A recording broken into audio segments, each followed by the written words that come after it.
BalBerith is quite the old-timer of the Cenobite crew and has the look of a stern old gal who's all about her looks and not much for wandering the maze that is hell. Her domain is a library where she guards her stash of dark secrets that Leviathan doesn't want the regular Cenobite folk to read and stir trouble. You can always spot her by her glasses, which are thick as thieves, with evil etched along the edges, and of course, the glasses are sewn right into her head. Despite her prickly demeanor, she has got a fan club in hell. Even Pinhead tips his hat to her. BalBerith doesn't wear the usual Cenobite leather getup for a black dress. She had silver-streaked hair and all, which was a rare sight in the circles she hung around. But BalBerith is much more than her good looks. So in this video, we will explore her origin, her story as a Cenobite, and more. Let's begin, shall we? Before we go into our explanation, we have a very small request. If you like our content, please support us by subscribing to our channel. This is a small click for you, but for us it means a lot. Thank you, and let's begin.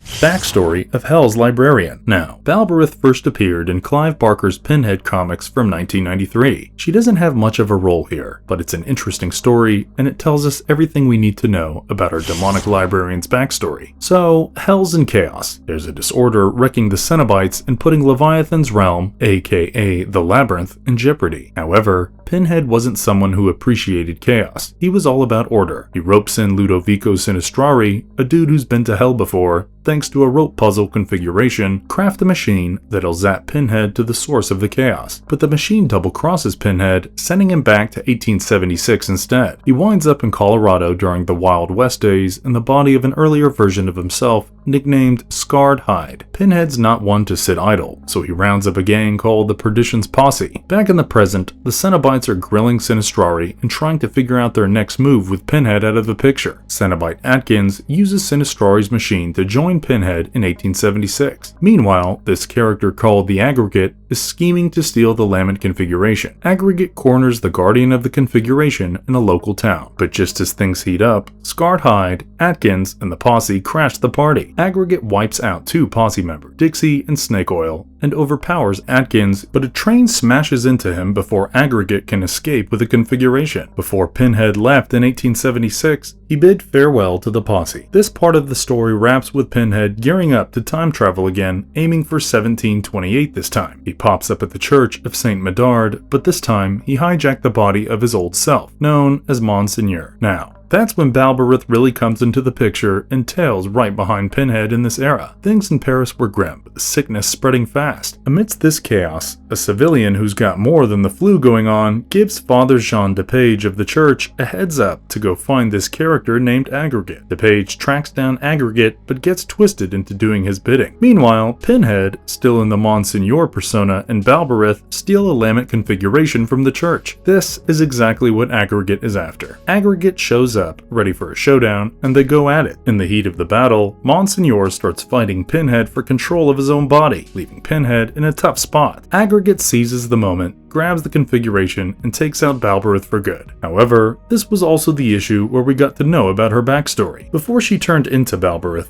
Hell's Librarian, Mrs. BalBerith was just a regular mom and librarian. But as is the case with most Cenobites, tragedy struck her life. When her son fell seriously ill, she dove into book after book, desperate to find a cure, but luck wasn't on her side. Just when things seemed hopeless, a local pharmacist handed her a puzzle, claiming it was the key to the cure. Now this guy had no license apart from the one given to him by Leviathan himself. So yeah, the pharmacist was actually with Leviathan's crew, and the puzzle was a Lament configuration. When Mrs. BalBerith cracked it, the Cenobites swooped in. They gave her a fleeting moment to see her son miraculously cured before dragging her into their world. In hell, she transformed into BalBerith the Cenobite, her glasses stitched into her head, her books made of eternally suffering flesh, and the harsh truth that she'd never see her son again.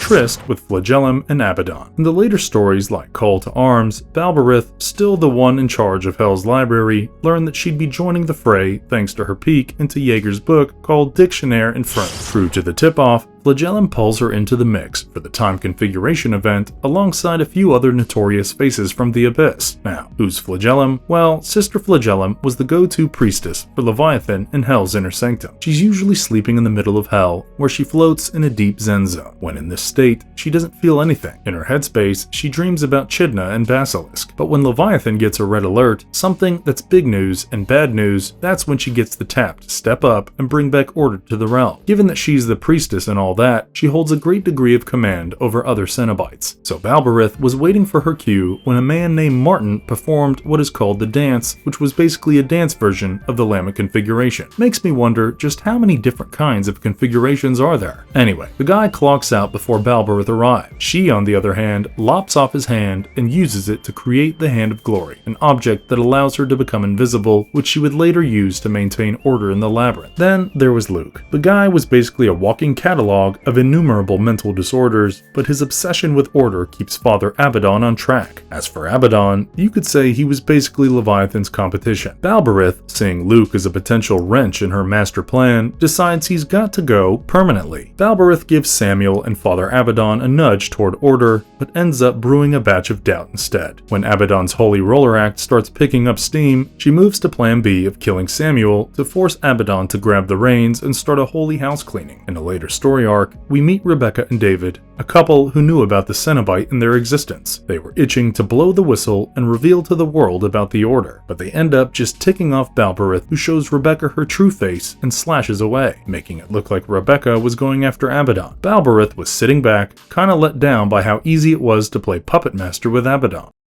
The otherworldly abilities of Hell's Librarian, BalBerith. When it comes to the whole Cenobite power game, this frail-looking Cenobite seems to be ahead of the curve. She's got quite the package. With her superhuman strength, she could be tough as nails when it comes to taking a hit. She is also a dab hand at the dark arts, and not to mention, she's pretty much an immortal. But that's how most Cenobites are. As the head honcho of Hell's Library, she's got the 411 on all of Hell's dirty history, and needless to say, she has her hands on a whole stack of dusty old spellbooks that let her whip up some real dark sorcery. Case in point, the Hand of Glory, this chopped off hand with flaming fingertips, makes her invisible to us mere mortals, and if she feels like playing peekaboo, she'll snuff out a finger or two just to show a hint of herself. Manipulation is also among her many great skills. Just a nudge from her in the right direction and humans are clay in her hands, getting molded in whatever fashion she pleases and following her lead without skipping a beat.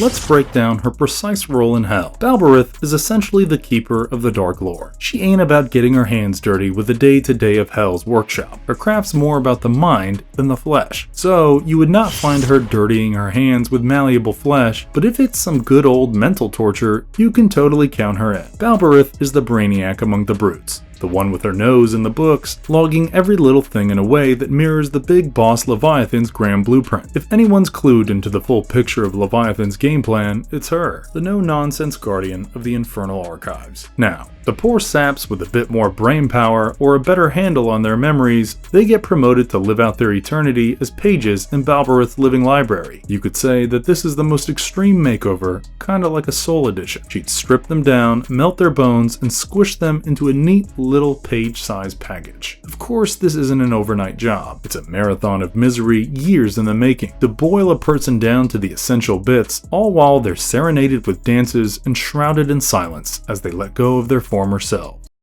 Marvelous verdict. So, BalBerith really is one of the darkest Cenobites in Leviathan's service. One may think what good a librarian would do in Hell, but that's where BalBerith comes in to shut one's thoughts. If you love this video, please give us a shout out and watch this space for more marvelous content. And one last thing, don't forget to sleep with the lights on tonight.